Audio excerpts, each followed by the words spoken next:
ডালি নিয়ে সামনে আসতেছে আমাদের রমজান মাস। এই মাসে দান সদকা যে যত পারেন করবেন, যার যা আল্লাহ পাক ক্ষমতা দিয়েছেন। একটা মূল নীতি মনে রাখবেন, আল্লাহ পাক বলছেন মা ইউকা শুহা নাফসিহি ফাউলাইকা হুমুল মুফলিহুন, যারা হৃদয়ের কার্পণ্য থেকে বেঁচে গেল তারাই মাত্র সফল কাম। তিনি বলছেন, আল্লাহ রাসূল বলছেন যে দেখো, যে ব্যক্তি দান করার সময় হিসাব করে, ওহসি আমিও হিসাব করো রহমত দেওয়ার সময়, অত হিসাব করো না। রমজান মাস হিসাবের মাস না, দেওয়ার মাস। কার রিহিল মুরসালা, আল্লাহ রাসূল এত দান করতেন যে প্রবাহিত বায়ুর মতো। মুসলমানদের মধ্যে এই গুণ যদি এসে যায় তাহলে মুসলমানদের মধ্যে কোনো পুঁজিবাদী অর্থনীতি স্থান করে নিতে পারবে না। বহু ধনী মানুষ আছে, টাকা ব্যয় করার জায়গা পাচ্ছে না, অথচ তারা দান করবে না, দান করবে না। আপনি যাচ্ছেন 10 টাকা দেবে, মাফ করো, এটা হবে না। মুসলমানদের মধ্যে এই গুণ আসার সুযোগ হচ্ছে রমজান মাস। এই রমজান মাসেই আমাদেরকে এই সমস্ত গুণ অর্জন করতে হবে। করতে পারলে ভবিষ্যতে কী হবে, আল্লাহ রসুল বলছেন, এটা হাদিসে কুদসি, কুল্লু আমল ইবনে আদম ইউজাফুল হাসানা বিআশরি আমসালিহা ইলা 700 যে আদম সন্তানের প্রত্যেক নেক আমলের 10 গুণ থেকে 700 গুণ নেকি আমি দিয়ে থাকি। কাল আল্লাহ তাআলা, আল্লাহ বলছেন ইল্লা সম ছাড়া, ফাইন্না লি ওয়া আনা আযিবি, ওটা আমার জন্য রাখা হয় এবং আমি নিজে ওটা দিব। ওই ফেরেশতাদের দ্বারা 10 আর 700 গণনা করা হবে না, ওটা আমি দেব।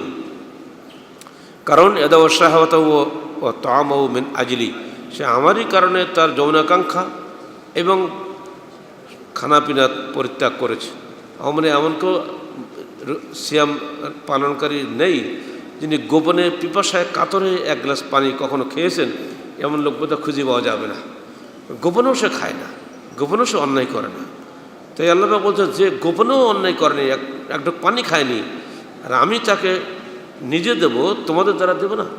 অতএব সিয়ামের এই বিষয়গুলো আমাদের খেয়াল রাখতে হবে। স্রেফ 2টো শর্ত, ইমানের সাথে এবং সওয়াবের আশায়।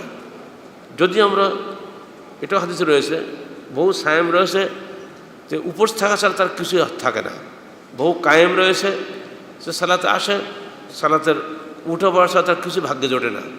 মনে রাখবেন, সিয়াম এবং কিয়াম কিন্তু দুটো আসছে, যদিও সিয়ামটা কোরআন দ্বারা ফরজ, কিয়ামটা হাদিস দ্বারা ফরজ। কিয়ামবিহীন সিয়াম জামা টুপিহীন মুসল্লির মতো। আমি গেঞ্জি গাতে সালাত পড়লেও সালাত হয়, গামছা গায়ে দিয়ে সালাত পড়লেও সালাত হয়, কিন্তু তাকে কেউ মুসল্লি বলে না। হেঁটে যান তো গেঞ্জি গাতে, কি আপনাকে মুসল্লি বলে ডাকে?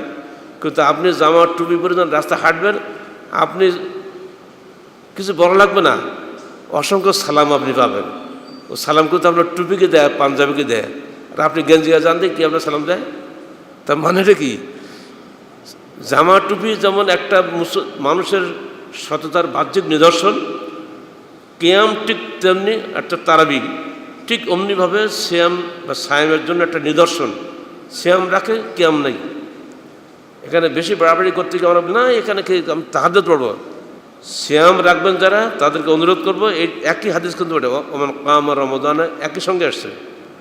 সামা রমাদান না কামা রমাদান একই হাদিসে আসে নেই।